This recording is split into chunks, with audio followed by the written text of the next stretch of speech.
Dès les premières heures de la matinée, l'esplanade de la grande mosquée Faisal s'est remplie de fidèles venus célébrer l'Aïd el-Kébir, l'une des fêtes les plus importantes de l'islam.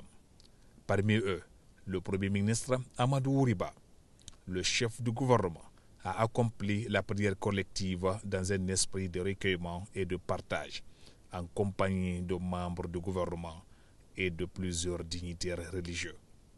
Il s'agit de glorifier le nom sacré d'Allah, il s'agit de prier les 2 raka'a, il s'agit d'écouter les sages orientations des différents imams. Soyez musulmans et l'islam nous oriente à renforcer l'esprit de citoyenneté, de solidarité, de rassemblement et lutter contre toute activité susceptible à diviser une famille, une nation, une société.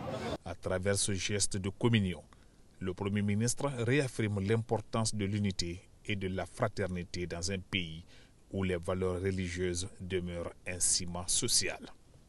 Au nom du président de la République et au nom du gouvernement tout entier, c'est l'occasion de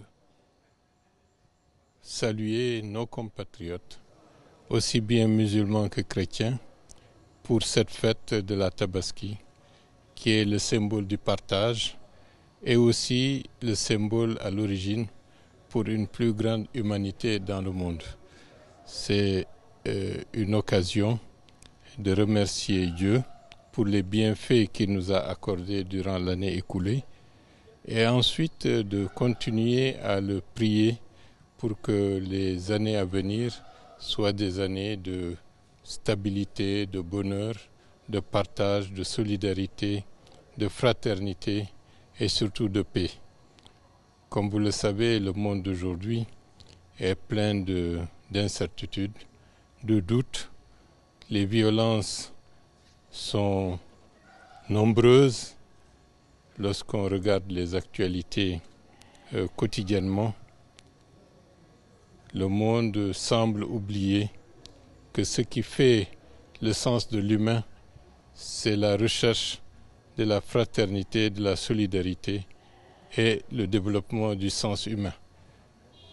Nous souhaitons et nous prions Dieu pour que les périodes à venir pour notre pays, que ce soit des mois de stabilité, de réussite du processus politique dans lequel nous nous sommes engagés et surtout de plus de bonheur pour l'écrasante majorité de nos compatriotes, surtout ceux qui sont les plus démunis, ceux qui sont malades ou ceux qui désespèrent du fait des difficultés du quotidien. Le gouvernement va s'atteler encore davantage à se battre pour qu'il y ait une amélioration dans le sens des conditions de vie des populations.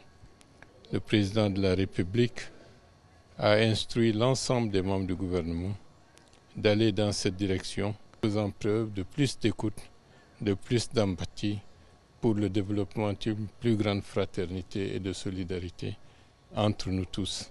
En ce jour de Tabaski, le message est clair. Au-delà du rite, il s'agit de renforcer les liens entre les citoyens et de bâtir ensemble une Guinée de paix et de prospérité.